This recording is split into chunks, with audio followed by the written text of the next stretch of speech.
அவர்கள் பிள்ளை போல் சீக்கிரமாய் அற்புண்டு பசுப்பூண்டை போல் வாடி போவார்கள். கர்த்தரிடத்தில் மனமகிழ்ச்சியாயிரு, அவர் உன் இருதயத்தின் வேண்டுதல்களை உனக்கு அருள்செய்வார். உன் நீதியை வெளிச்சத்தைப் போலவும் உன் நியாயத்தை பட்டப்பகலைப் போலவும் விளங்கப் பண்ணுவார்.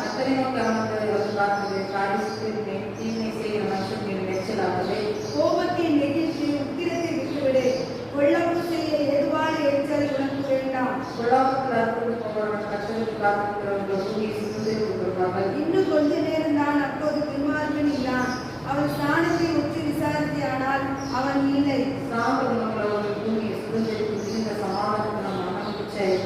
துன்மார்க்கன் நீதிமானுக்கு விரோதமாய் தீர்ப்பு நினைத்து அவன் பேரை பற்கடிக்கிறான்.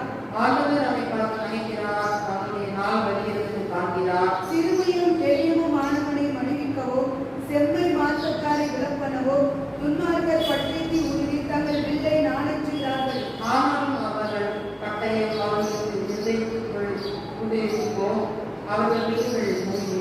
அநேக துன்மார்க்குள்ள செல்வ திருச்சியை பார்க்கிறோ நீதிமானுக்குள்ள கொஞ்சமே நல்லது.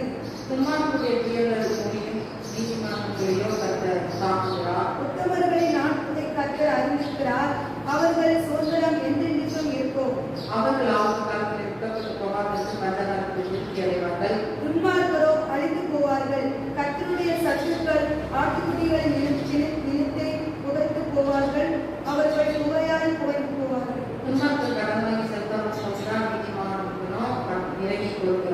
அவரால் ஆசீர்வதிக்கப்பட்டவர்கள் பூமியை சுதந்திரித்துக் கொள்வார்கள். அவரால் சபிக்கப்பட்டவர்களோ அற்புண்டு போவார்கள். அவன் விழுந்தாலும் தள்ளுண்டு போவதில்லை. கர்த்தர் தமது கையினால் அவனை தாங்குகிறார்.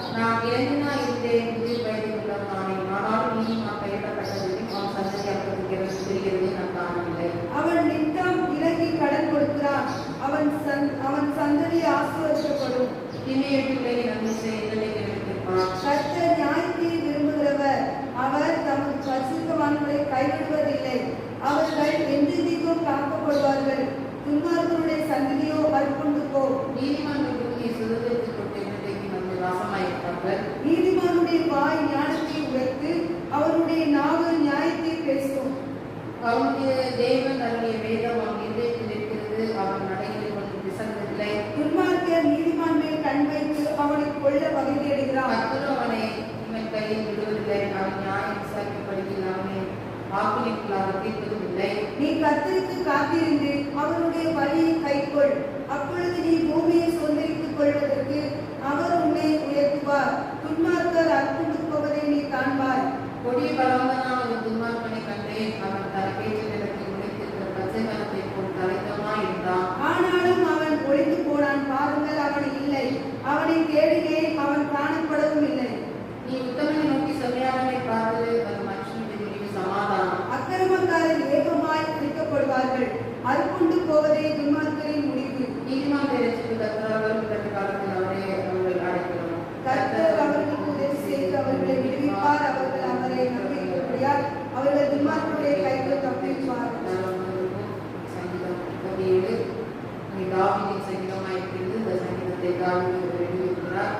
இன்னொரு கட்டளையின் சங்கீதமாயிருக்கிறது. முதல் வசனத்திலே பொல்லாதவர்களை விட்டு எரிச்சலடையாதே, நியாயங்களை செய்யுமே பொறாமைப்படாதே. பொல்லாதமான மனுஷன் மேல என்ன செய்யக்கூடாதான்? எரிச்சல் அடையக்கூடாது. அவங்க மேல என்ன செய்யக்கூடாது?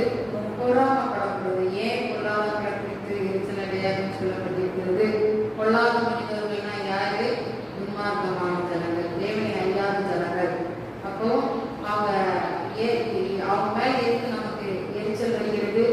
அவர்கள் நமக்கு விரோதமாக எழுப்பி நிற்கும் போது, நமக்கு விரோதமான தீமையான காரியங்களை செய்யும் போது நமக்கு என்ன உண்டாகும்? அவர்கள் மேல எரிச்சல் உண்டாகும். அப்போ நீங்க வேதம் சொல்கிறது, தாவீது சொல்கிறார், பொல்லாதவர்களை குறித்து நீங்க செய்யாத, எரிச்சல் அடையாத, நியாயத்தை செய்யறவங்க மேல என்ன செய்யாத, பொறாமை கொள்ளாத அப்படின்னு சொல்லி இங்கே தாவீது சொல்கிறார்.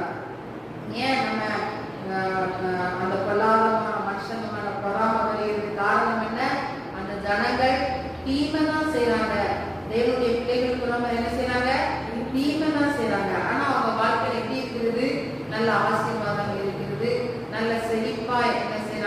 செழிக்கிறாங்க.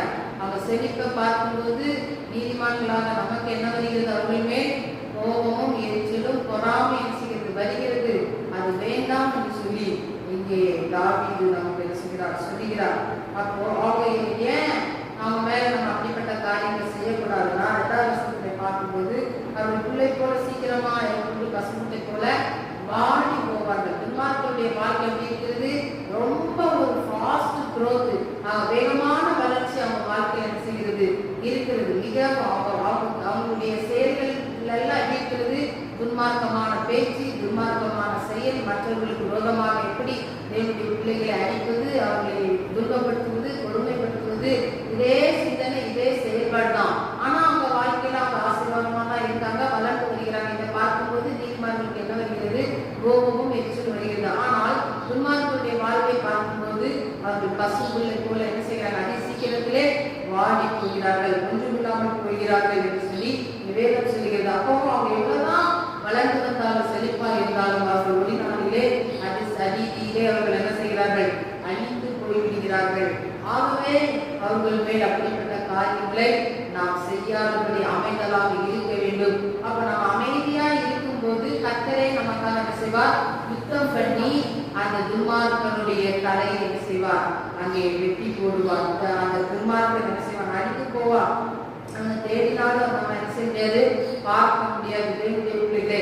அப்ப நாம் செய்ய வேண்டிய காரியம் நாம் அமைதலாக இருக்க வேண்டும். 3வது வசனத்திலே கர்த்தரை நம்பி நன்மை செய்ய சத்தியத்தை கர்த்தரை நம்பி என்ன செய்யணும்? நன்மை செய்யணும். கர்த்தர் என்ன செய்கிறார்? உனக்கு ஆண்டவர் நன்மை செய்கிறவரா பூமியிலே சுற்றி இருந்தார், ஆண்டவர் நன்மை செய்தார் என்று பார்க்கிறோம். அப்ப அவரை நம்பி நம்ம என்ன செய்யணும்?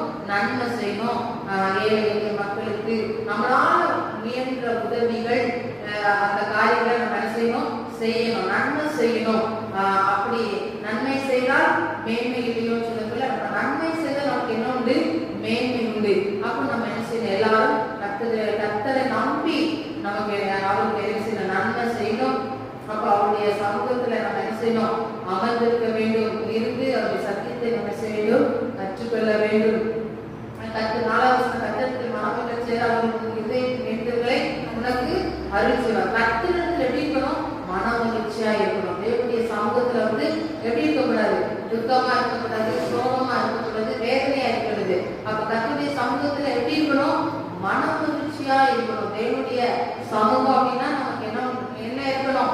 சந்தோஷம் இருக்கணும். கர்த்தருடைய ஆலயத்துக்கு போக பாருங்கள் என்று சொல்லும் போது நான் மனமகிழ்ச்சியா இருந்தேன் என்று தாவீது சொல்கிறார். அப்ப கர்த்தருடைய சமூகம் தேவனுடைய ஆலயம் என்று சொன்னா நமக்கு என்ன வரணும்?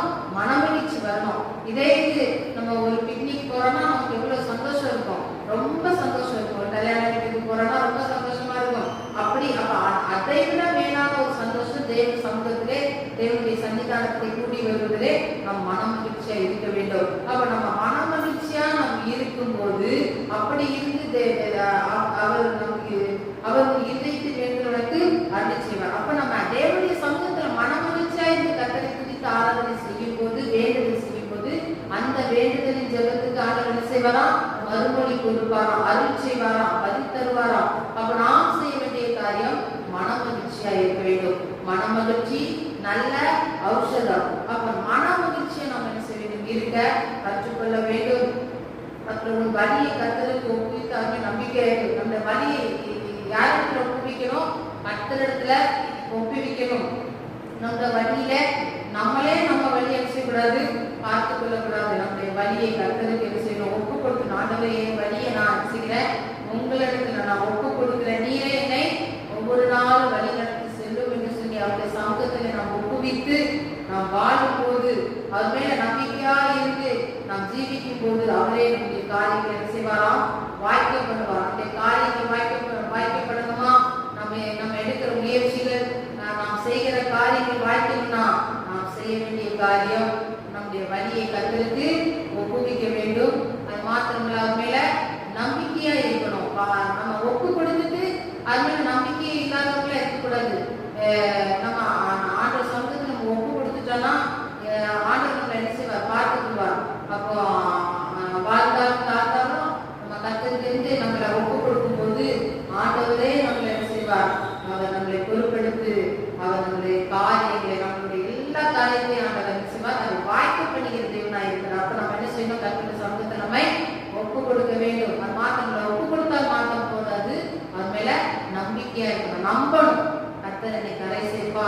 கர்த்தர் என்னை உயர்த்துவார், கர்த்தர் எனக்கு உதவி செய்வார், என்னை ஆசீர்வாதமாய் வைப்பார் என்பதை செய்யணும். நாம் முழு மனதாய் நம்ப வேண்டும். நம்பி எப்படி இருக்கும்போது தான் நம்முடைய காரியங்களை வாய்க்க பண்ணுவார்.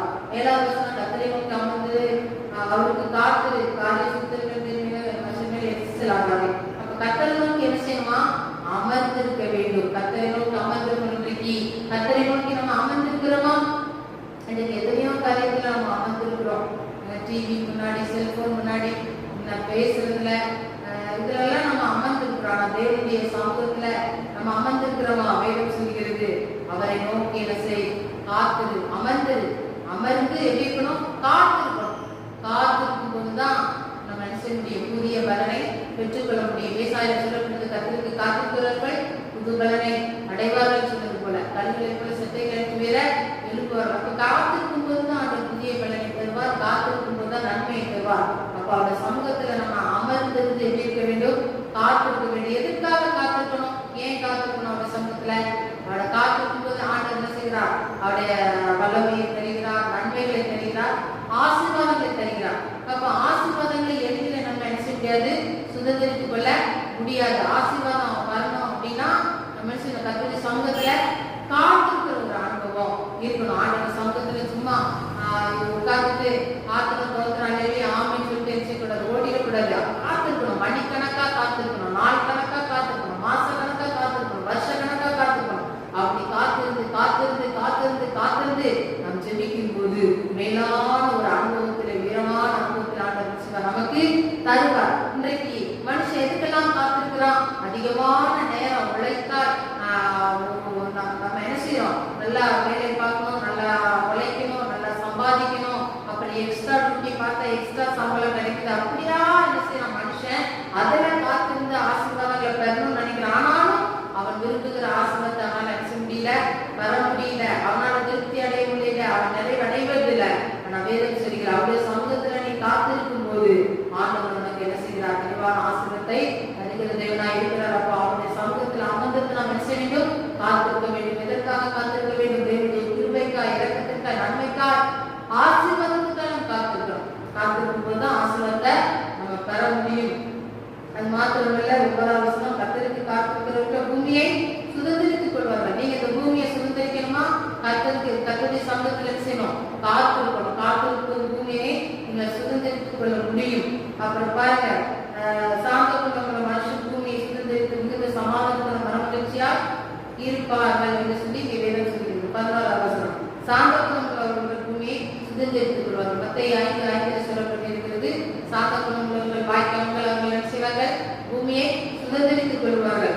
அப்போ சாந்த குணமுள்ள மனுஷர்கள், சாந்த குணம், உங்க குணம் யாருக்கு என்ன செய்யணும்? தெரிந்திருக்கணும். நம்முடைய சாந்த குணம் நம்முடைய பொல்லாத குணம் அல்ல, நம்முடைய கோப குணம் அல்ல, நம்முடைய சாந்த குணம் யாருக்கும் தெரிந்திருப்பதாக அந்த சாந்த குணம் உள்ளவர்களாக நாம் இருக்கும்போது இந்த பூமியை என்ன செய்ய முடியும்? சுதந்திரித்துக் கொள்ள முடியும். சமாதானத்தினாலும் மகிழ்ச்சினாலும் ஆண்டவர் என்ன செய்கிறார்? நிலவுகிற தேவனா இருக்கிறார். அப்ப நம்ம ஆண்டவர்களே கேட்டு பெற்றுக்கொள்ள வேண்டிய காரியம் என்ன? ஆண்டவரே எனக்கு சாந்தமுள்ள ஆகிய தாரும், சாந்த குணத்தை தாரும் என்று சொல்லி அவரிடம் நாம் கேட்டு நாம் அதை பெற்றுக்கொள்ள வேண்டும். 12வது வசனத்திலிருந்து நாம் வாசிக்கும் போது அங்கே துன்மார்க்கனுடைய செயல்களை குறித்து அங்கே சொல்லப்பட்டிருக்கிறது. நீதிமானுக்கு விரோதமாய் துன்மார்க்கன் எப்படிலாம் எழுதுகிறான், என்னெல்லாம் செய்யறான் அப்படின்றதை குறித்து அங்கே சொல்லப்பட்டிருக்கிறது. துன்மார்க்கன் நீதிமானுக்கு விரோதமா என்ன செய்யறான்? தீங்கி நினைக்கிறான், அப்படி அவன் பேரை தற்கடிக்கிறான் அப்படின்னு சொல்லப்பட்டிருக்கிறது. துன்மார்க்கன் பட்டை திருப்பி தங்கள் வீட்டை என்ன செய்கிறார்கள்? நாணயிக்கிறார்கள். அவர்களுடைய பட்டயம் அவருடைய இதயத்தில் மூடியிருக்கும், வில்லுகள் முறிந்துக்கும். அப்ப பாருங்க, துன்மார்க்கர்கள் நீதிமான அடிக்கணும்னு சொல்லி அவன் என்ன செய்கிறான்? அவன் எழுப்பி நிற்கிறான், தீங்கு நினைக்கிறான், பலவித கிரிகளை செய்கிறான். ஆனாலும் ஆண்டவர் என்ன செய்கிறான்? துன்மார்க்கருடைய புயல்கள் என்ன செய்யும்? முறிந்து போகும். நீதிமான கர்த்தர் தாங்குகிறார். அப்போ துன்மார்க்கர்கள் என்ன செய்வார்கள்? முறிந்து போவார்கள். அவர்களுடைய பிளான்கள், அவர்களுடைய திட்டங்கள் எல்லாம் ஆண்டவர் என்ன செய்வார்? வாய்க்காலே போகப்படுவார். துன்மார்க்கருடைய கைக்கு ஆண்டவர் என்ன செய்ய மாட்டார்? நீதிமான்களை ஒப்பு கொடுக்க மாட்டார். ஆண்டவர் அவர்களுடைய கரத்துக்கு தப்புவித்து நீதிமான்களை நம்மை பாதுகாக்கிற தேவனா இருக்கிறார், காப்பாற்றுகிற தேவனா இருக்கிறார். மாத்திரங்களை துன்மார்க்கருடைய காரியங்கள் தான் வரிசை சொல்லப்பட்டிருக்கிறது. அவர்கள் எப்படி அழிந்து போவார்கள் என்று சொல்லி. அப்புறம் துன்மார்க்கர் கடன் வாங்கி செலுத்தாமல் போவார், நீதிமான்கள் இறைவி கடன் கொடுக்கிறார்கள். அப்போ தேவனுடைய பிள்ளைகள் எப்படி இருக்கிறாங்க? பூமியை சுமந்து மீண்டும் மீண்டும் அந்த வசனம் சொல்லப்பட்டிருக்கிறது. பூமியை சுமந்தெடுத்துக் கொள்வார்கள். மற்றும் தேவனுடைய பிள்ளைகளுடைய நடைகள் எப்படி காணப்படுகிறது? உறுதிப்பட்டதாக இருக்கிறது. மாத்திரமல்ல 25 நான் இளைஞனா இருந்தேன், முதிர்வயது உள்ளவனானே, ஆனால் நீதிமான் கைவிடப்பட்ட சந்ததி அப்பத்துக்கு இறந்து நான் காணவில்லை. நான் இளைஞனா இருந்தேன், முதிர்வயதான் ஆயிட்ட, ஆனாலும் நீதிமான்கள் கைவிடப்பட்ட சந்ததி அப்போது காணவில்லை என்று தாவீது சொல்கிறார். தேவனுடைய பிள்ளைகளை நீதிமான்களை ஆண்டவர் ஒருபோதும் கைவிடுவதில்லை. அவருடைய பிள்ளைகள், அவருடைய சந்ததிகளை அப்பத்துக்கு இறந்து தெரியாதபடி ஆண்டவர் அவர்களை போஷித்து பாதுகாக்கிற தேவனாய் இருக்கிறார். ஆண்டவர் நமக்கு வாக்கு கொடுக்கிறார். மாத்திரமல்ல, இங்கே 29ஆம் வசனத்திலிருந்து வரிசையை நம்ம வாசிப்போம்னா, நீதிமான்களுடைய காரியங்களை, ஆசீர்வாதங்களை குறித்து சொல்லப்பட்டிருக்கிற. நீதிமான்கள் என்ன செய்வாங்க? பூமியை சுதந்திரித்துக் கொள்வார்கள். நீதிமானுடைய வாய் ஞானத்தை உரைத்து, அவனுடைய நாவு நியாயத்தை பேசும். தேவனுடைய வேதம் இருதயத்தில் இருக்கும். நீதிமான்கள் வழி எப்படி இருக்கிறது? நீதிமான்கள் என்ன செய்வாங்க? முதலாவது பூமியை சுதந்திரித்துக் கொள்வாங்க. அவங்களுடைய வாய் என்ன செய்யும்? ஞானத்தை உரைக்கும். நீதிமானுடைய வாய் ஞானம் உலக என்ன செய்யும்? பேசுகிறதா இருக்கும். அது மாத்திரமில்ல, தேவன் கொடுத்த அந்த வேத வசனம், வேதம் அவனுடைய இருதயத்தில் என்ன செய்யும்? நீதிமானுடைய இருதயத்தில் இருக்கும். அவனுடைய நடைகள் ஒன்றும் என்ன செய்யாது? விசகாது என்று சொல்லி நீங்க நீதிமான்களை குறித்து இங்கே வேதம் சொல்லுகிறது. தேவனுடைய பிள்ளைகளே, அப்போ பாருங்க, அப்போ நீதிமானுக்கு துன்மார்க்கருக்கு உள்ள வித்தியாசத்தை இங்கே சொல்லப்பட்டிருக்கு. நீதிமான்கள் எப்படிலாம் ஆசீர்வதிக்கப்படுவாங்க? நீதிமான்களுடைய ரட்சிப்பு கர்த்தரால் வரும். இக்கட்டு காலத்தில் அவரை அடைக்கலாம். அவர்களுக்கு உதவி செய்தவர்களை விடுவிப்பார். அப்ப பாருங்க, அங்கே நீதிமான்கள் எப்படி காணப்படுகிறாங்க? அவங்க விழுந்தாலும், அங்க 7 நேரம் விழுந்தாலும் நீதிமான் என்ன செய்வானா? எழுந்திருப்பான். 7 நேரம், ஒரு நேரம் விழுந்தாச்சுன்னா அடுத்த நேரம் ஆண்டு அவருடைய பலத்தினால, வசனத்தினால அவர் தூக்கி எடுத்து நிலைநிறுத்தினா இருக்கிறார். அப்ப நீதிமான் 7 நேரம் விழுந்தால் அவர்கள் எழுந்திருக்கிறவர்களா இருக்கிறார்கள். அது மாத்திரமல்ல, சந்ததி என்ன செய்யப்படுவதில்லை? கைவிடப்படுவதில்லை. இருதயத்தில் வேண்டுதல்கள் என்ன செய்யப்படும்? தரப்படும். நீதிமான் என்ன விரும்புகிறானோ இருதயத்தில் வேண்டுதல் ஆண்டவர் தருகிற தேவனா இருக்கிறார். மாத்திரமல்ல, நீதிமான் பூமியை சுதந்திரித்துக் கொள்வார். நீதிமானுக்கு மிகுந்த சமாதானமும் மனமகிழ்ச்சியுமாய் அவர்கள் என்ன செய்வார்கள்? காணப்படுவார்கள். நீதிமான்களுடைய நடைகள் என்ன செய்யும்? உறுதிப்படும். இக்கட்டு காலத்தில் அவர்கள் என்ன செய்வார்கள்? விடுவிக்கப்படுவார்கள். பாருங்க, நீதிமான் ஆண்டவர் எவ்வளவு ஆசீர்வாதத்தை தந்திருக்கிறாரு. ஆனா துன்மார்க்கத்தை பாருங்க, அவர்கள் வேகமாக வலிந்து வளர்ந்து செழிப்புள்ளவர்களா இருந்து அவர்கள் விரைவாக சீக்கிரத்திலே ஒரு புள்ளை போல, புள்ளி பூவை போல, அவர்கள் பசு பூண்டை போல அவர்கள் வாடி போவார்கள், அழிந்து போவார்கள். அவர்கள் பூமியிலே பிள்ளைகளே, இந்த சங்கீதத்தில் நாம் பார்த்த பிரகாரமாக நாம் புல்லாதவர்கள் மேல எரிச்சல் அடைய வேண்டாம். ஏனென்றால் அவர்கள் பிள்ளை போல வாடி போவார்கள். அது மாத்திரம் கர்த்தரை நோக்கி நம்ம நம்பி நம்ம நன்மை செய்வோம். அவர்களுக்கு மனமகிழ்ச்சியா இருப்போம். நம்முடைய வழியை அவர்களுக்கு ஒப்பு கொடுப்போம். அவருடைய சமூகத்தில் நாம் அமர்ந்து தேவனுடைய ஆசீர்வாதத்தை நாம் பெற்றுக்கொள்வோம். அது மாத்திரமல்ல, நாம் சார்ந்த குணமுள்ளவர்களால் நாம் இருந்து பூமியை சுதந்திரிக்கிற ஜனங்கள் நாம் விட வேண்டும், காணப்பட வேண்டும். இப்படியாக இருக்கும்போது கர்த்தர் நிச்சயமாகவே நிறைவான ஆசீர்வாதத்தை தந்து நம்மை வழி நடத்த வல்லமையுள்ளவராக இருக்கிறார். ஹல்லேலூயா. ஏசாயா 41 10ஆம் வசனத்தை நாம் வாசிப்போம். ஏசாயாவின் புத்தகம் 41ஆம் அதிகாரம் 10ஆம் வசனம். நீ பயப்படாதே, நான் உன்னுடனே இருக்கிறேன். தியாகி நான் உன் தேவன். நான் உன்னை பலப்படுத்தி உனக்கு சகாயம் பண்ணுவேன். நீ உங்களுக்கு பக்கம் 846 பழைய பாட்டிலே 846 பக்கம் எல்லாம் சேர்ந்து 3 முறை வாசிப்போம். நீ பயப்படாதே, நான் உன்னோடு இருக்கிறேன். திகையாதே, நான் உன் தேவன். நான் உன்னை பலப்படுத்தி உனக்கு சகாயம் செய்கிறேன். என் நீதியின் வலக்கரத்தினால் உரைத்தான். 2வது முறை, நீ பயப்படாதே, நான் உன்னோடு இருக்கிறேன். திகையாதே, நான் உன் தேவன். நான் உன்னை பலப்படுத்தி உனக்கு சகாயம் பண்ணுவேன். என் நீதியின் வலக்கரத்தினால் உரைத்தான். 3வது முறை, நீ பயப்படாதே, நான் உன்னோடு இருக்கிறேன். திகையாதே, நான் உன் தேவன். நான் உன்னை பலப்படுத்தி உனக்கு சகாயம் என் நீதியின் வலக்கரத்தினால் உன்னை. ஹல்லேலூயா, ஹல்லேலூயா. ஆண்டவராகிய கர்த்தர் நம்மிடத்தில் சொல்கிறார், நீ பயப்படாதே, நான். ஆமென். ஆதியாகமத்தின் புத்தகம் 3ஆம்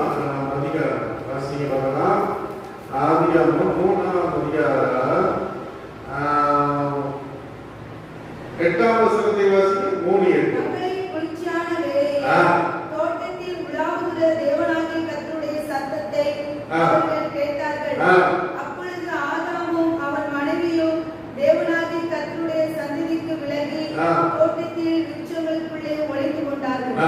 அப்பொழுது தேவனாகிய கர்த்தர் ஆதாமை கூப்பிட்டு, நீ எங்கே இருக்கிறாய் என்றார்.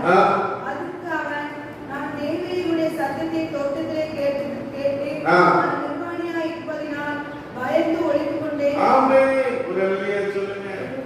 இன்னைக்கு நம்முடைய வாழ்க்கையிலே பயம் ஒரு பெரிய ஒரு வேதனையா இருக்கிறது. அல்லேலூயா. வேதம் சொல்கிறது, அன்பிலே பயம் இல்லை, பூரண அன்பு பயத்தை புறமே. ஆமென். வெளிப்படுத்தல் 21:8 சொல்கிறது, பயப்படுகிறவர்கள் அவிசுவாசிகள், விக்கிரக ஆராதனைக்காரர்கள் அங்கே எல்லாரும் என்ன செய்வார்கள்? இரண்டாம் மரணமாகி அக்கினி கடலிலே தள்ளப்படும். பயப்படுகிறவங்க பரலோகத்துக்கு போக முடியாது. இன்னைக்கு நாம் அநேக காரியங்களை குறித்து பயப்படுகிறோம். அல்லேலூயா. நம்முடைய வாழ்க்கையில ஒரு வியாதி வந்துருச்சுன்னா பயப்படுறோம், ஒரு கடன் பிரச்சனை வந்துருச்சுன்னா பயப்படுறோம், பிள்ளைகளுக்கு உடம்பு சரியில்லைன்னா பயப்படுறோம், பேர பிள்ளைகளுக்கு உடம்பு சரியில்லைன்னா பயப்படுறோம், ஏதாவது ஒரு ஆக்சிடென்ட் ஆயிடுச்சுன்னா பயப்படுறோம், நம்முடைய வாழ்க்கையில ஒரு பிரயாணம் பண்ணா பயப்படுறோம், நம்முடைய வாழ்க்கையில எதை குறித்து நம்ம கலங்கி கொண்டு பயந்து கொண்டிருக்கிறோம். ஒரு அல்லேலூயா சொல்லுங்க. நான் ஆண்டவர் என்ன சொல்றாரு? நீ பயப்படாதே. ஒரு அல்லேலூயா சொல்லுங்க. அல்லேலூயா, அல்லேலூயா. ஆதியாகமம் 15ஆம் அதிகாரம் 1ஆம் வசனத்திலே ஆண்டவர் ஆபிரகாமை பார்த்து சொன்னார், நீ வாசிக்கலாம், வாசிங்க. ஆதியாகமம் 15. நடந்த பின்பு கர்த்தருடைய வார்த்தை ஆபிரகாமுக்கு தரிசனத்திலே உண்டாயிற்று. அவர் ஆபிரகாமே, நீ பயப்படாதே, நான் உனக்கு கேடகமும் உனக்கு மகா பெரிய பலனுமாய் இருக்கிறேன். ஆமென். ஆபிரகாமும் பிரைஸ் தி லார்ட். அங்கே அவருடைய அண்ணன் மகன் பேர் என்ன? அண்ணன் மகன் பேர் என்ன? லோத்து என்ன பண்ணாங்க? அங்க ஆரானை விட்டு வர்றாங்க, வாக்குத்தத்தம் பண்ணப்பட்ட பூமியை நோக்கி வர்றாங்க. இப்போ ரெண்டு பேரும் வந்து ஆசீர்வதிக்கப்படுறாங்க. ஆசீர்வதிக்கப்படும் போது இந்த லோத்து சொல்றா, நான் வந்து இப்போ சண்டை வருது. ஆபிரகாமுடைய மந்தை வேந்தருக்கும் லோத்துடைய மந்தை வேந்தருக்கும் என்ன வருது? சண்டை வருது. அப்ப சொல்றா, ஆபிரகாம் சொல்ற, நம்ம சகோதரர்கள்ப்பா, நீனும் பெரிய ஆளாயிட்ட, நானும் பெரிய ஆளாயிட்ட, வாங்க ரெண்டு பேரும் தனித்தனியா பிரிஞ்சிருவோம், சேர்ந்திருந்தா சரி வராதுன்னு சொன்னோடனே அவன் என்ன பண்றான்? அவன் சோதோகுமாரை நோக்கி போறான். வெளியா சொல்லுங்க. சோதோகுமார ஒரு பாவம் நிறைந்த இடம். அங்கே ஹோமோசெக்சுவலிசம், ஓரின சேர்க்கை, பாவங்கள், அக்கிரமங்கள் பெருகியிருந்தன. வெளியா சொல்லுங்க. அப்படிப்பட்ட நேரத்திலே அங்கே பாருங்க, லோத்துல உட்கார்ந்துட்டு ஓகேனா பார்த்துட்டு வேதனை படுத்துட்டு, ஐயோ பாவம் செய்யறாங்களே, பாவம் செய்யறாங்களே. அங்கே அங்கே நம்ம சித்தப்பா என்ன பண்ணாரு? நல்ல உத்தமமா இருந்தாரு, பரிசுத்தமா இருந்தாரு, இங்க பாவத்தில் இருக்காங்களே, வேதனை படுத்துறவங்களுக்கு வரவும் விருப்பம் இல்லை. இப்ப திடீர்னு ஒரு 4 ராஜாக்கள் வந்து இந்த 5 ராஜாக்களை நினைச்சுட்டாங்க, பிடிச்சிட்டு போயிட்டாங்க. இங்க இருந்த ஜனங்கள், மக்கள் எல்லாம் லோத்தையும் பிடிச்சிட்டு போயிட்டாங்க. அது ஒருத்தர் சொல்றான், லோத்தையும் பிடிச்சிட்டு போயிட்டாங்க. ஏன்னு சொன்னோன்னே, ஆபிரகாம் தன் வீட்டுல இருந்த வேலைக்காரர்கள் 318 பேரை எடுத்துட்டு அந்த 4 ராஜாக்களோடு யுத்தம் பண்ணி அவர்கள் சிறை பிடித்த எல்லாத்தையும் கொண்டு வந்து விட்டுறான். ஒரு அல்லேலூயா சொல்லுங்க. அப்போ சோதோமின் ராஜா சொல்றான், நீ வந்து ஜனங்களை மட்டும் எனக்கு கொடுத்துரு, ஜனங்களை மட்டும் நீ என்ன செய்ய எனக்கு கொடுத்துரு, நீ வந்து மத்த பணம் என்னென்ன தேவையோ மத்ததெல்லாம் நீ எடுத்துக்கப்பா அப்படின்னு சொன்னா, ஒரு சரடு கூட எனக்கு வேண்டாம். அல்லேலூயா. ஒரு மாலை, ஒரு என்னது, ஒரு செயின் கூட எனக்கு வேண்டாம். கர்த்தர் ஒன்றை கொண்டு ஆசீர்வதிச்ச கர்த்தர் என்ன ஆசீர்வதிக்கிறது. ஒரு அல்லேலூயா சொல்லுங்க.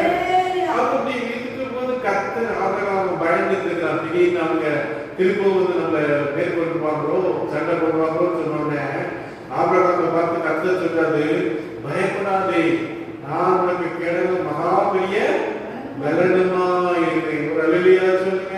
இந்த காலையில நீங்க எதை குறித்து பயந்துட்டு இருக்கிறீங்க? எதை குறித்து கவலைப்பட்டு இருக்கிறீங்க? எதை குறித்து சோர்வா இருக்கிறீங்க? ஐயோ என் வாழ்க்கையில வேலை இல்லையே, ஐயோ என் வாழ்க்கையில பிசினஸ் இல்லையே, ஐயோ என் வாழ்க்கையில பிள்ளைகளுடைய வாழ்க்கை நல்லா இல்லையே, ஐயோ நான் தனிமையா இருக்கிறேனே, ஐயோ என் வாழ்க்கையில பிரச்சனை மேல பிரச்சனை வருது, போராட்டம் மேல போராட்டம் வருது, டாக்டர் வியாதி இருக்குன்னு சொல்லிருக்காங்க, அப்படி சொல்லிருக்காங்க. எதை குறித்து நீங்கள் கலங்க வேண்டாம். ஒரு அல்லேலூயா சொல்லுங்க. அல்லேலூயா.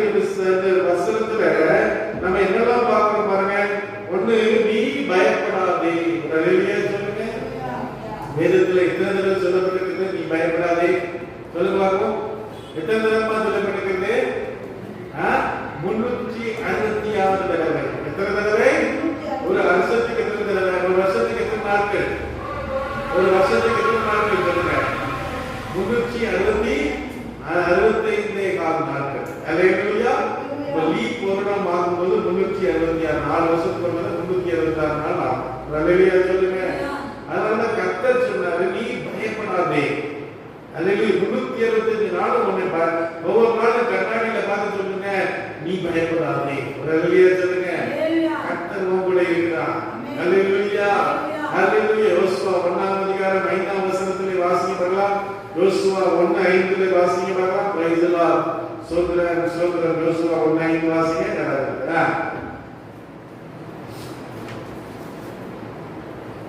நீ உயிரோடு நாளெல்லாம் ஒருவனும் உனக்கு முன்பாக எதிர்த்து நிற்பதில்லை. நான் மோசேயோடு இருந்தது போல உன்னோடு இருப்பேன். ஒரு அல்லேலூயா சொல்லுங்க. அல்லேலூயா. ஏன் பயப்பட வேண்டாம்? ஏன் பயப்பட வேண்டாம்? ஆண்டவர் நம்ம கூட இருப்பார். ஒரு அல்லேலூயா சொல்லுங்க. அல்லேலூயா. அல்லேலூயா. இஸ்ரவேல் ஜனங்கள் எகிப்திலிருந்து பிரைஸ் தி லார்ட் அந்த வாக்குத்தத்தம் பண்ணப்பட்ட அந்த இஸ்ரவேல் தேசத்துக்கு எத்தனை வருஷம் போனாங்க? சொல்லுங்க. எத்தனை வருஷம் போனாங்க? கிட்டத்தட்ட 40 வருஷம் போனாங்க. அல்லேலூயா. அந்த நாட்களில் எங்க அப்பாட்ட நான் கேட்டேன். அவங்க இஸ்ரவேல் யோர்தான்லாம் டூர் போயிருந்தாங்க. 2001 நினைக்கிறேன். 2001 அப்ப டூர் போயிருந்தாங்க. அப்ப கேட்டப்பா, இந்த எகிப்துல இருந்து இஸ்ரவேல் போறதுக்கு எவ்வளவு நேரம் ஆகும்பா அப்படின்னு கேட்டேன். 6 மணி நேரத்துல போயிடலாம் அப்படின்னாங்க. அல்லேலூயா சொல்லுங்க. அப்ப 6 மணி நேரத்துல போற ஊர் எந்த ஊரு சொல்லுங்க? திருச்சிக்கு போயிடலாம். திருச்சி அது பக்கத்துல பெரம்பலூருக்கு எத்தனை மணி நேரத்துல போயிடலாம்? 6 மணி நேரத்துல போயிடலாம். அவ்வளவு தூரம் தான். ஆனா கர்த்தர் இந்த 6 லட்சம் மக்களை 40 வருஷம் வனாந்தரத்தில் நடத்தினார். ஒரு அல்லேலூயா சொல்லுங்க. 40 வருஷம் சோதித்து பார்த்தா இவன் எப்படி இருக்கிறான்? உண்மையா இருக்கிறானா? பொய் பேசுறானா? விக்கிரகாரங்களை நடத்துறானா? கர்த்தருக்கு பயந்துக்கிறானா? ஆண்டவரை உண்மையாவே நம்புறானா? விசுவாசிக்கிறானா? இருக்காங்க. 40 வருஷம் அவர்களை வனாந்தரத்தில் நடத்தினார். ஒரு அல்லேலூயா சொல்லுங்க. அவருக்கு பலவிதமான சோதனைகள், பலவிதமான பரீட்சைகள், பலவிதமான நெருக்கங்களை வைத்தார். அதுல ஒரு காலை யோசுவா மட்டும்தான் எங்க போனாங்க? வாக்குத்தத்தம் பண்ணப்பட்ட தேசத்துக்கு போனாங்க. மற்ற எல்லாரும் என்ன பண்ணாங்க? வனாந்தரத்துல முறியடிக்கப்பட்டார்கள். ஒரு அல்லேலூயா சொல்லுங்க. ஆண்டவர் இன்னைக்கு உங்க கூட சொன்னார், நான் உன் கூட இருக்கிறேன். ஒரு அல்லேலூயா சொல்லுங்க. முதலாவது சொன்ன, நீ பயப்படாதே. இரண்டாவது சொன்ன, நான் உன் கூட இருப்பேன். அடுத்து மோசேயோடு இருந்தது போல நான் ஆபிரகாமோடு இருந்தது போல உன்னோடு இருப்பேன். அல்லேலூயா. வாசல் இம்மானுவேலோடு இருந்தது போல உன்னோடு இருப்பேன். ஒரு அல்லேலூயா சொல்லுங்க. அல்லேலூயா. வேதத்திலே இயேசு கிறிஸ்துவோடு இருந்தது போல உன்னோடு இருப்பேன். அல்லேலூயா. அல்லேலூயா. அல்லேலூயா. ஆண்டவர் எழுதிட்டார், உன்னோடு கூட இருப்பேன். வாசிங்க யோவான் சுவிசேஷத்துல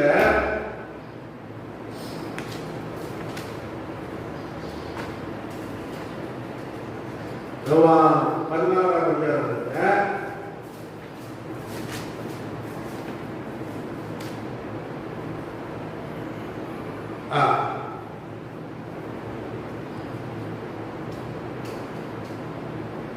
பதினாறாம் அதிகாரம் 7ஆம் வசனம் வாசிக்க பார்க்கலாம். நான் உங்களுக்கு உண்மை சொல்லுகிறேன்.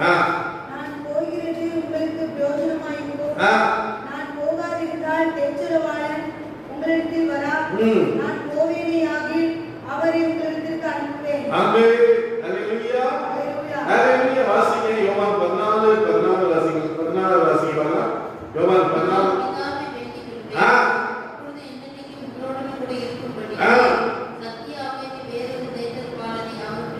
ஒரு அல்லேலூயா சொல்லுங்க. ஒரு அல்லேலூயா சொல்லுங்க. ஆமென். அப்போ ஆண்டவர் சொல்றார், சத்திய ஆவியாகிய தேற்றரவாளனை நான் உங்களுக்கு கொடுக்கிறேன். ஒரு அல்லேலூயா சொல்லுங்க. அல்லேலூயா. அவர் உங்களோடு கூட இருப்பார். இயேசு கிறிஸ்து மத்தேயு 28:20 சொல்லும்போது சொன்னார், இதோ உலகத்தின் முடிவிற்கு சகல நாட்களிலும் ஆண்டவர் இன்னைக்கு நம்ம கூட தான் இருக்கார். ஒரு அல்லேலூயா சொல்லுங்க. நான் தனியார் இல்ல சொல்லுங்க. ஆண்டவர் என் கூட இருக்கிறார். ஆண்டவருடைய வல்லமை என் கூட இருக்குது. ஆண்டவருடைய பிரசன்னம் என் கூட இருக்குது. ஆண்டவருடைய வழிநடத்தல் என் கூட இருக்குது. ஆண்டவர் எப்போதும் என் கூடயே இருக்கிறார். ஒரு அல்லேலூயா சொல்லுங்க. அல்லேலூயா. அல்லேலூயா. அல்லேலூயா. சங்கீதம் 33 13 14 வசனங்களை வாசிக்க பார்க்கலாம். சங்கீதம் 33 13 14 14. கர்த்தர் வானத்தை நோக்கி பார்த்து எல்லா மனுபுத்திரரையும் காண்கிறார். தான் வாசமாய் இருக்கிற ஸ்தானத்திலிருந்து பூமியின் குடிகள் எல்லார் மேலும் கண்ணோக்கமாய் இருக்கிறார். அவருடைய இதயங்களை எல்லாம் அவர் உருவாக்கி அவர்கள் செய்கைகள் எல்லாம் கவனிக்கிறார். சங்கீதம் 139 7ஆம் வசனத்தை வாசிங்க. சங்கீதம் உம்முடைய ஆவிக்கு மறைவாக எங்கே போவேன்? உம்முடைய சமூகத்தை விட்டு எங்கே ஓடுவேன்? நான் வானத்துக்கு ஏறினாலும் நீர் அங்கே இருக்கிறீர். நான் பாதாளத்தில் படுக்கை போட்டாலும் நீர் அங்கேயும் இருக்கிறீர். நான் உயர்ந்தெழுந்து சென்னைக்கு எடுத்து சமுத்திரத்தின் கடையாந்தரத்தில் போய் தங்கினாலும் அங்கேயும் ஒரு கை. ஒரு அல்லேலூயா சொல்லுங்க. அப்போ ஆண்டவர் எங்கேயும் நம்ம கூட தான் இருக்கிறார். இறைவன் என்ன செய்வார்? எங்கேயும் நம்ம தூணிலும் இருப்பான், துரும்பிலும் இருப்பான்னு சொல்லுவாங்க. அப்ப இறைவனாகிய கர்த்தர் நம்ம கூட இருக்கிறார். ஒரு அல்லேலூயா சொல்லுங்க. முதலாவது ஆண்டவர் சொல்றார், நான் உன் கூட இருக்கிறேன். அல்லேலூயா. இரண்டாவது ஆண்டவர் சொல்றார், திகையாதே. ஒரு அல்லேலூயா சொல்லுங்க. அல்லேலூயா. திகைக்கிறோம். கடந்த நாட்கள் எங்க அம்மா இறந்துட்டாங்க. எங்க அப்பா ரொம்ப திகைச்சுட்டாங்க. அம்மா இருக்கும்போது எல்லாத்தையும் பார்த்துப்பாங்க.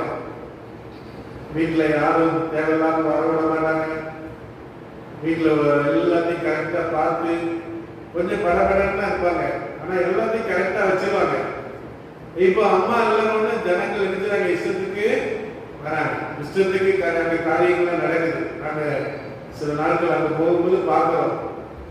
அப்போ அப்போ அப்பா வேதனைப்படுறார். அம்மா இருந்தா அப்படி இருக்காதே, அம்மா நல்லா பார்த்துக்குவாளே, அப்பாவுக்கு சூப்புலாம் வச்சு கொடுப்பாங்க, நல்லா கவனிச்சுக்குவாங்க, உடம்பு கவனிச்சுக்குவாங்க, நல்லா பார்த்துக்குவாங்க. அவங்க ரெண்டு பேருக்குள்ள நிறைய பிரச்சனைகள் வந்தாலும் கூட அவங்க ஒருத்தருக்கு ஒருத்தர் எப்படி இருப்பாங்க, அன்பா இருப்பாங்க, நல்லா கவனிச்சுக்குவாங்க. அவங்க சொல்லுவாங்க, கடவுளே ஆண்டவரே என் புருஷனுக்கு நல்ல ஆயுள் வேணும், என் புருஷனுக்கு நல்ல ஆயுள் வேணும்னு எப்பவும் ஜெபம் பண்ணுவாங்க. நானே பார்க்கிறேன். அப்போ அருமையான தெய்வ பிள்ளைகளே, அப்போ ஒரு ஆள் இல்லாத போது நம்ம திகைக்கிறோம். அல்லேலூயா. இஸ்ரவேல் ஜனங்கள் வனாந்தரத்திலே வரும்போது அவருக்கு முன்பாக செங்கடல் இருந்தது. செங்கடலை பார்த்து திகைச்சுட்டாங்க. ஏன்னா பாதை அடைக்கப்பட்டிருக்கிறது, வாசல் அடைக்க முன்னால போனோம். எகிப்திலிருந்து வந்தாச்சு, பார்வோன் எப்போ பின்னால வருமானு தெரியாது. இப்போ இந்த செங்கடலை கடந்து போனோம். அப்போ சொன்னாங்க, மோசே எங்களுக்கு பிரேத குழி இல்லையா, வனாந்தரத்துல கொல்ல வந்தியா ஊன்னு கத்துறா. அப்ப ஆண்டவர் சொல்கிறார், நீங்கள் இன்றைக்கு செய்யும் ரட்சிப்பை பார்ப்பீர்கள். வாசிங்க யாத்திராகமத்தின் புஸ்தகம் 14ஆம் அதிகாரம் நினைக்கிற வாசிங்க. அதுவா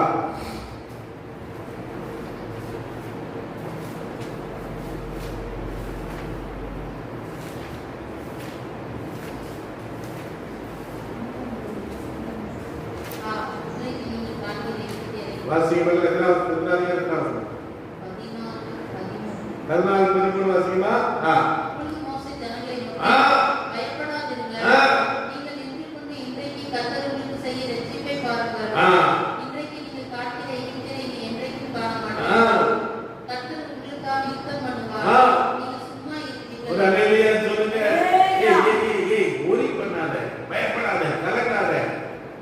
பிரச்சனை குறித்து, காரியத்தை குறித்து, எதிர்காலத்தை குறித்து, பிள்ளைகளை குறித்து கலக்காத, திகையாத.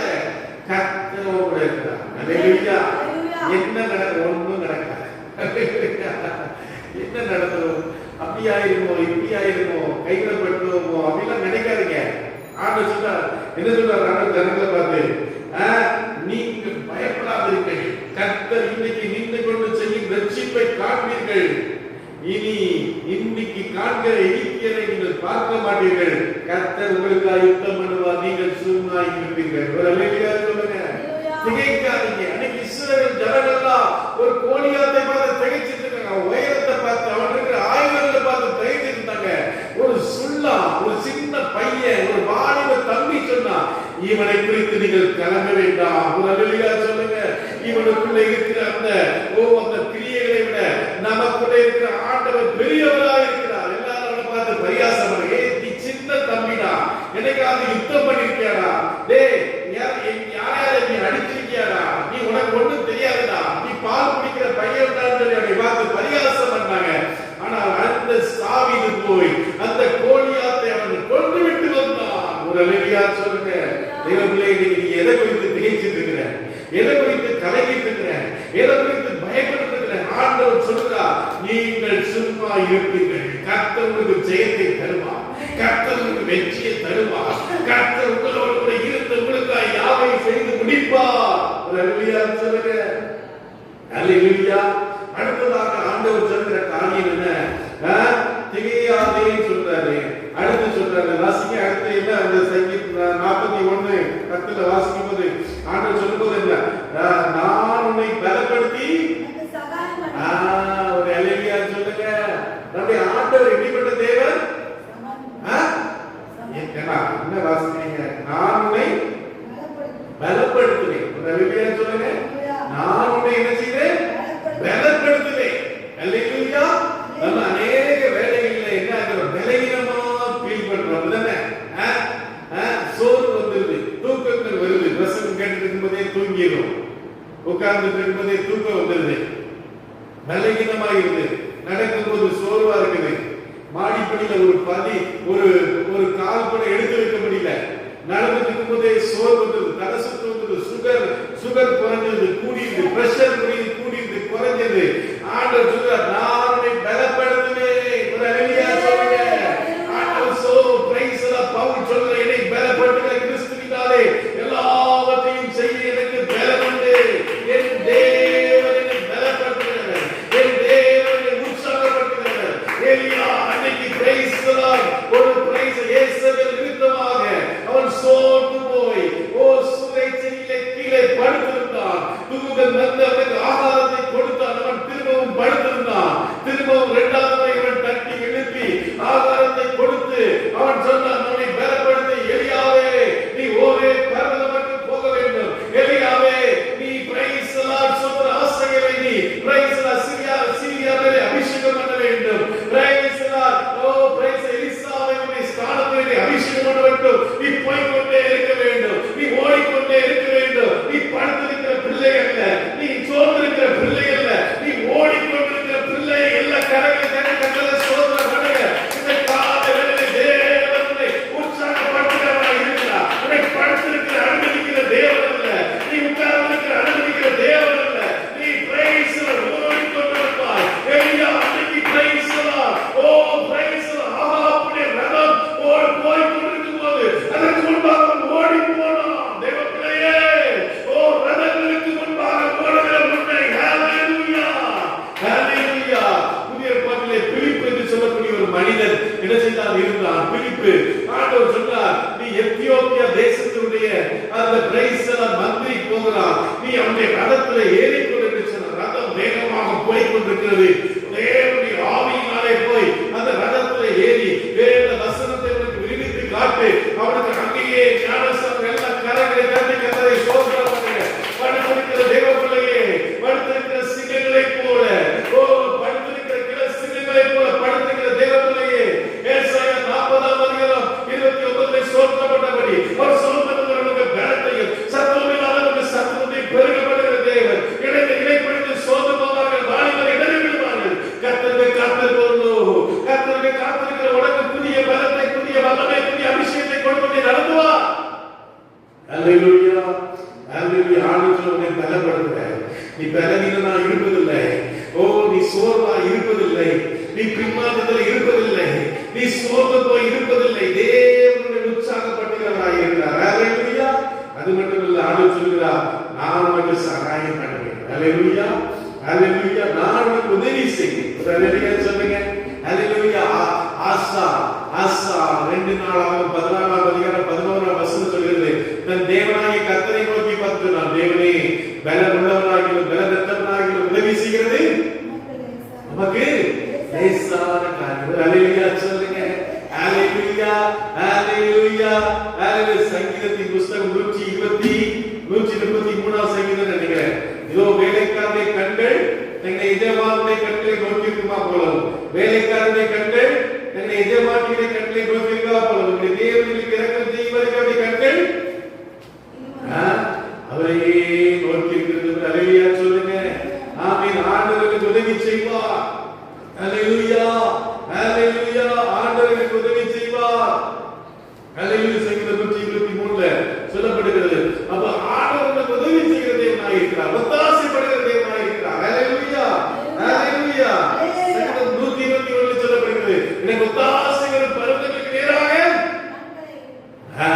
அப்ப ஆண்டவர் நான் உனக்கு உதவி செய்கிறேன். ஒரு அல்லேலூயா சொல்லுங்க.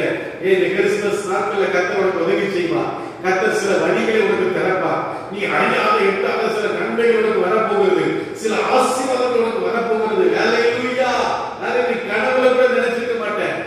நீ பிரைஸ் ஆஃப் மைண்ட்ல கூட நீ எண்ணிருக்க மாட்டேன். எனக்கா உனக்கு நான் கர்த்தர் சில ஆசீர்வாதங்களை கொடுக்க போகிறார். அல்லேலூயா. சில நன்மைகளை கர்த்தர் கொடுக்க போகிறார். அல்லேலூயா. அப்போ அருமையான தெய்வ பிள்ளைகளே, ஆண்டவர் உனக்கு உதவி செய்கிறவராக இருக்கிறார். அல்லேலூயா. அல்லேலூயா. அப்போ பாருங்க, ஆண்டவர் உங்களுக்கு என்ன பண்றாரு? உங்களுக்கு உதவி செய்கிறவராக இருக்கிறார். அல்லேலூயா. அப்புறம் அடுத்ததாக என்ன பண்ணிட்டு வாசிங்க? எசாயா 41:10 வாசிங்க. நீதி மலர்க்கத்தினால் ஒரு அல்லேலூயா சொல்லுங்க. ஆண்டவருடைய கரம் என்ன கரம்? நீதி என்றால் என்ன சொல்லுமா? நீதினா என்ன? ஆபிரகாம் கர்த்தரை விசுவாசித்தான், அநேகர் அப்ப ஆண்டவருடைய கரம் எப்படிப்பட்ட கரம்? அது சொல்லுங்க. அதுக்கு என்ன அர்த்தம்? என்ன அர்த்தம் சொல்லுங்க? விசுவாசத்தின் கரம். அல்லேலூயா. விசுவாசத்தின் கரம். ஆண்டவருக்கு பிடிச்சது என்னது? ஒரு மனுஷனுக்கு என்ன முக்கியம்? என்னமா முக்கியம்? நீங்க உயிரோடு இருக்கீங்கன்னா என்ன தேவை? சுவாசம். அதே போல அதுக்கு மேல ஒரு வீ போட்டாரு விசுவாசம். எப்படி ஒரு மனுஷன் உயிர் வாழறதுக்கு சுவாசம் தேவையோ, அதே போல கிறிஸ்தவ வாழ்க்கையில மிக முக்கியமானது விசுவாசம். அந்த கரம் உங்களை விசுவாசிக்கிற கரம். அல்லேலூயா. விசுவாசம் எத்தனை வகைப்படும் சொல்லுங்க பார்க்கலாம். விசுவாசம் எத்தனை வகைப்படும்? 3 வகையான விசுவாசம் இருக்கு. அல்லேலூயா. முதல் வசனம் வாசிங்க. ரோமர்கள் நிருபம் 10ஆம் அதிகாரம் 12ஆம் வசனம் நீங்க வாசிங்க. ரோமர் 10:12 வாசிங்க பார்க்கலாம். ரோமர் 10:12 வாசிங்க.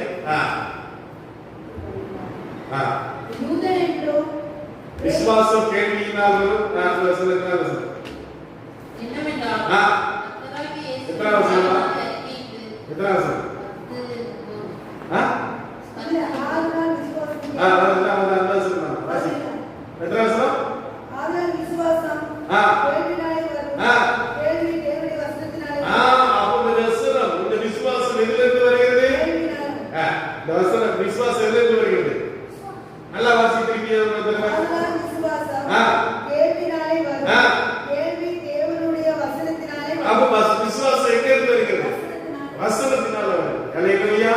முதல் விசுவாசம் என்ன? வசனத்தினால் வருகிற விசுவாசம். இரண்டாவது வாசிங்க. கலாத்தியர் 5:22. கலாத்தியர் 5:22 வாசிங்க பார்க்கலாம். கலாத்தியர் 5:22.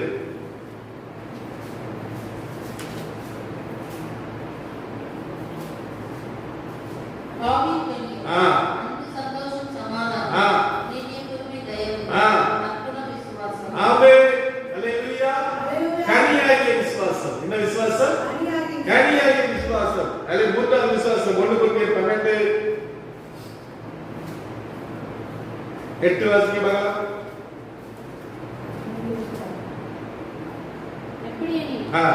ஒருவனுக்கு ஆவியினாலே ஞானத்தை கொடுக்கும் வசனம், வேறொருவனுக்கு அந்த ஆவியினாலே அறிவை உணர்த்தும் வசனம், வேறொருவனுக்கு அந்த ஆவியினாலே விசுவாசம். இது என்ன வசனம்? இது சொல்லுங்க. வரமாகிய விசுவாசம். ஆமென். அப்ப என்ன விசுவாசம் இருக்குது? தினசரி தினமும் நம்ம வாழ்வதற்கு என்ன தேவை? வேத வசனத்தின் மூலமாக வருகிற விசுவாசம், கனியாகிய விசுவாசம், வரமாகிய விசுவாசம். ஒரு அல்லேலூயா சொல்லுங்க. அல்லேலூயா. அப்போ ஆண்டவர் சொல்லுகிறார், என்ன சொல்லுகிறார்? என் நீதி வலக்கரத்தினால் உன்னை காக்கும். ஒரு அல்லேலூயா சொல்லுங்க. அப்ப ஆண்டவருடைய கரம் எப்படிப்பட்டது? காயப்பட்ட கரம். நமக்காக கல்வாரி சிலுவையிலே ஆண்டவர் 2 ஆணிகள் கடாவப்பட்டார். அல்லேலூயா. அன்று சொன்னா தெரியாமல் தன் கர்ப்பத்தின் பிள்ளைக்கு இறங்காமல் மறப்பாலும் அவள் மறந்தாலும் உள்ள கைகளில் நான் நினைத்திருக்கிறேன். நான் மறைந்திருக்கிறேன். ஒரு அல்லேலூயா சொல்லுங்க. அப்ப ஆண்டவர் உங்களை வரைந்து வச்சிருக்கிறார். ஒரு அல்லேலூயா சொல்லுங்க. அப்போ நீங்க பயப்படக்கூடாது. எந்த காரியத்துக்கும் கலங்காதீங்க, திகையாதீங்க, தைரியமா இருங்க. வாழ்க்கையில என்ன வந்தாலும் பரவாயில்ல. ஆக்சிடென்ட் ஆகி உயிரே போறது இருந்தாலும் பரவாயில்ல. கர்த்தரை பாதுகாப்பார். ஒரு அல்லேலூயா சொல்லுங்க. நாட்களில் ஒரு போதகர் சொல்லுங்க. அவர் கோயம்புத்தூர் பகுதியில் ஊழியம் செய்கிற ஒரு தேவ மனுஷன். அவருடைய சாட்சி ஏழை டிவியில நினைச்சாங்க, ஏழை இதுல எடுத்து போடுறாங்க. அப்ப அந்த போதகர் என்ன சொன்னாருன்னா, அவர் ஒரு நாள் பிரயாணப்பட்டு கோவாக்கு போயிருக்கார். கோவாக்கு போயிட்டு திரும்பி வரும்போது என்னாச்சு, ரைசுலா அங்கே கார் பழுதாகி விட்டது. அப்ப அந்த காரை சரி பண்றதுக்காக அவர் நின்றுட்டு இருக்கிறார். திடீரென்று இந்த லாரி இடித்ததுனாலே அவருடைய மகன் நினைச்சுதான் ஸ்பாட்லே மருந்து போயிருக்கார். அல்லேலூயா. ஒரே நம்பிக்கை, ஒரே பலன், ஒரே நண்பனாகிய மகன் மரித்து போனான். ஆனால் இன்னைக்கு அவருடைய ஊழியத்தை அவர் செய்து கொண்டே இருக்கிறார். அல்லேலூயா சொல்லுங்க. அப்ப நம்முடைய வாழ்க்கையில எத்தனையோ போராட்டங்கள் வரலாம், எத்தனையோ இழப்புகள் வரலாம், எத்தனையோ கண்ணீர்கள் வரலாம். ஆனால் தேவன் கொடுத்த விசுவாசத்திலிருந்து, தேவன் கொடுத்த நம்பிக்கையிலிருந்து நாம் நல்ல கண்களை கூடி நாம் ஜெபிப்போம்.